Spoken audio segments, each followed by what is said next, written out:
Oh, hello. Let me oh, do I need to put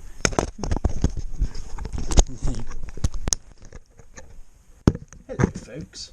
It's alright, I turned the camera on then and it wouldn't turn on. You can probably see in front of me, let's tilt you down a little bit, there we go. I thought we'd have a look at this, see if it's any good. This shed is sort of bolted onto the outside of the house. There's one either side of the entryway. They're not insulated, they're only like a single layer brick. And I'm guessing when the houses were built, it was probably a coal bunker or something like that. When these houses were built, I think these houses are 70, 80 years old. They had coal fires. There's a fireplace in my bedroom, which has always been blocked up, and there's a fireplace in the dining room, and there's a fireplace in the living room. The living room has had a gas fire as long as I've known it, and my mum's lived in this house since I was about 6 months old, and I don't know how old the houses were then, probably 20 odd years old. So the what would have been known as an outhouses are uninsulated. So I thought, rather than have my little fan heater in here, which is noisy but does a good job, I've come across this.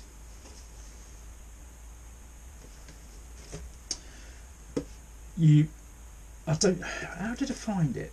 Oh yeah, I was watching YouTube. I watched Big Clive and people like that repair electrical equipment and stuff. And it wasn't Big Clive where I saw this, but it was a link to another video, and it was a chap that had bought one of these, and it was to heat a little greenhouse. He likes to sit in his greenhouse and potter about, and he normally has like a bar heater, and he got one of these. These are available, exactly the same one, under several brand names, and I just saw this one on Amazon and thought, alright, Russell Hobbs, I've heard of them. Instead of buying one that's unheard of. So this, ladies and gentlemen, is an unboxing of a little plug-in ceramic 500 watt heater. And obviously, as you can see, this is the first time I can see it. Oh, quite a unit. Bigger than what I thought. There we go. Little switch on the side. So, this is interesting. We won't read the instructions, bloke. So, there it goes. It plugs in. As you can see, there is a little fan in the back there, and the ceramic heating elements there. So, this was 14 quid, by the way, and it doesn't matter what brand name's on it, they're all about the same money. So I guess the only thing we can do now is plug the frigger in and figure out how it works. So I'm going to move you over here. You can sit on top. You can sit on top of this, and we'll just plug it in, and hopefully it won't go bang. There we go. Right. You're learning with me. This could be fucking.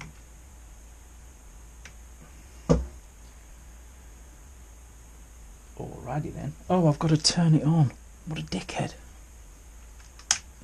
That helps, don't it? Jim, you should have read the instructions. Shut the fuck up. Right, so anyway. So there we go. We're on. Power on. And that's set at 30 degrees. You can probably hear the... Oh, that's instant warm. Oh, man. That is good. I don't actually need 30 degrees. 21 would do. See how low it will go.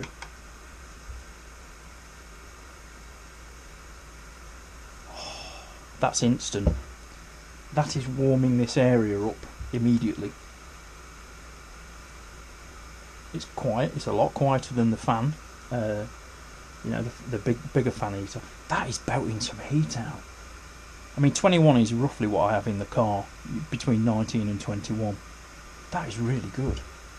Now, can I show? I wonder. Jim, you're starting to get technical now, and it's, you know, it's going to go wrong. That is really belting that heat out. It's fantastic. There you go. Shows it's blowing. Look, very technical. Oh man, that is brilliant. Do you know what? For 14 quid, it's also got a timer function. You can actually set it to just like run for a set amount of time and what have you. I'll tell you what, that is awesome. Let's knock it down. Let's see how low it'll go. Let's go down to 60, 18. Yeah, I can feel the difference already. Oh, do you know what? That is ace, because it is really cold in this shed. It's currently 0 degrees outside. Oh man, that is ace.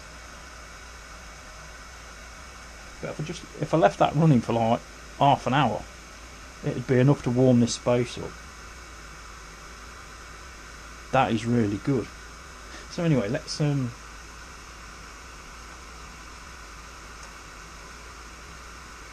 we go. I've pressed the power button and then it's giving me a countdown from 1 minute. So I guess what it does, it shuts off after a minute. Yes, Jim, that was entirely obvious. So, first impressions. Is a £14 heater worth it? Right, that's gone cold now, so it obviously cools itself. Because obviously people are going to use this inside the house as well. And it is for that. It's not just for greenhouses and stuff. It does, you know, it is for inside the house. But if you're just, you know, sat in a little computer room or something like that, that'd warm it up, no problem at all. There we go, 10, 9. Oh, it's like Thunderbirds. 5, 4, 3, 2, 1. And there we go, shuts itself off. Ah, cool. I don't know whether, obviously it's drawing power in a standby state, but it won't be a lot. So let's turn it off. So yeah, I am well impressed with that. Well impressed. So there you go. What's it say? Every ingenious Russell Hobbs creation is here to help you do you. Oh, what a load of marketing shite. 500 watts heat output. Ah, there you go. Look, 10 meters square room size. Yeah. So yeah, I am impressed with that. And like I say, you will find this if you just plug in ceramic heater. You've got to put ceramic in. It will bring up that exact heater under several brand names, and they're all within a couple of quid of each other. I just went for Russell Hobbs because I'd heard of them. So there we go. So what we've got, 500 watt heat output, offering up to 30 degrees heat from only 500 watts of power, and features 2 fan speeds. Oh, I see. Perfect for warming small spaces up to 10 metres squares. Well, this shed, as you can see, here we go.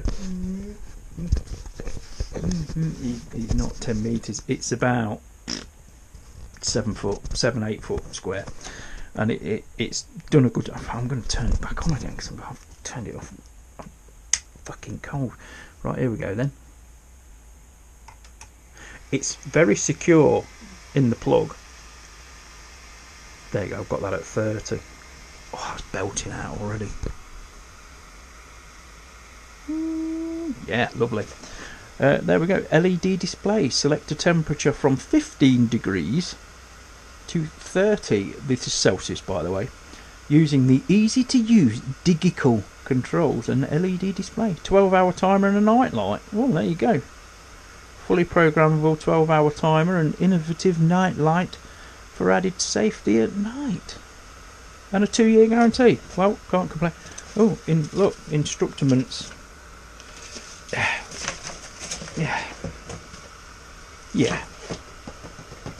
So yeah, well worth it. Other news. I'm going to leave that fan on. I hope you can hear me. Right, other news. There is parts coming for Phyllis. These parts may or may not include a slightly larger piston, a slightly larger barrel. I've got a 150 kit coming. I watch a chap on YouTube. If I remember his channel, I will put a little linky down here where you can see him, or I'll put a link in the description. And he's got a 170cc Honda C90 with a 170 kit in it, and it's a beast. It's an absolute beast, and it's a joy to watch him riding it. It's a fantastic little thing, and that's all Phyllis is missing really. I just want, it won't necessarily give me bags of horsepower or anything like that, because you're only going up 25cc, which is like you're bolting a chainsaw engine onto it, but it will give me a bit more torque, and torque is the pulling power. So if that enables me to just like drop a couple of teeth on the rear sprocket, so I've got a higher top speed without the engine revving its nuts off, it's alright. Or it might be okay on, I've got it back on standard gearing now, but it's funny because it's very odd. It runs out of puff sometimes, and then other times it flies. It all depends on weather conditions and all that lot. I'm not saying anything about Jim. If he lost a bit more weight, it might be a bit quicker. But anyway, there's that. I've got to wash the two bikes. I've got to wash the Aprilia and Spurt because I've been work on them. Oh, that's so toasty. And I've got a bit of salt on them, so I need to get that off. And also, this morning I had an email. I'm insured with the Aprilia, and the ZZR are insured with Hastings. They just gave the best price. I went on MCN compare.com. I never use comparative websites. I never used to, because the amount of bollocks you get afterwards, emails, phone calls every day. It used to be incessant, but they're not too bad now, to be honest. So I used MCN compare, and Hastings come up with the best price, because I just do it on best price, because they're all underwritten by somebody else. You know, it's all bollocks. The insurance industry is the biggest scam out, basically. I mean, all the car insurance policies and all that lot went up, and they're all going, oh well, it's because of this and because of that. It's bollocks. It's because they're scared shitless of the cost of repairing EVs. I know this because somebody I know does events, and they did an event for the insurance industry, and basically that was one of the lectures that they had there, was they need to find a way to mitigate the cost of repairing EVs, and it is charge everybody. So that seems a little bit unfair to me. Anyway, fuck them. So yeah, I think the Aprilia is due in February, end of this month, something like that, and the ZZR is due at the end of Feb, which is my birthday. So what I'm going to do, I'm going to try and get a multi-bike and get all three bikes on the one policy, because I can only ride one at a time, and if anybody wants to ride them, they've got to have their own insurance. It's as simple as that. And we'll see. We'll go down that road and we'll see. I've already had a couple of recommendations from Craig, but Hastings refused to quote on the ZZR, which is due end of Feb. They're saying I've not been refused insurance or anything like that. They've just refused to quote for the ZZR, which is odd because they were a really good price, and they give meanings like, oh, it could mean that thefts have gone up in your area or something like that. What utter fucking bollocks. It's, oh look, his insurance policy was only that much this year, and even the smallest crash is going to cost us this much, so fuck it, we won't insure them. That's what it's more like. So fuck them, fuck it, fuck the insurance industry, the cunts, basically. So anyway, that's my rant for today. Have a good weekend.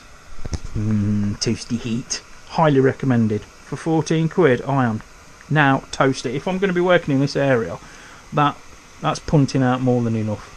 Nice. Jim, say goodbye. Goodbye. Anything else I need to remember? No. 12 seconds later. Just... Oh, there we go. Just as an aside, I've turned that off now. It's going to switch off in a second. We've got a meter which shows our energy consumption, basically. And it's got a little green... When we're being sort of normal, not eco but normal, there's a little green light on it. And like when you put the kettle on, which is high energy, low time but high energy, it goes to red. So I've just had that on and it's still green, so it's not pulling that much power. It will probably say in the handbook how much it pulls, and if I can be asked to look at it, I will put it in the description. So this is the proper goodbye. Goodbye.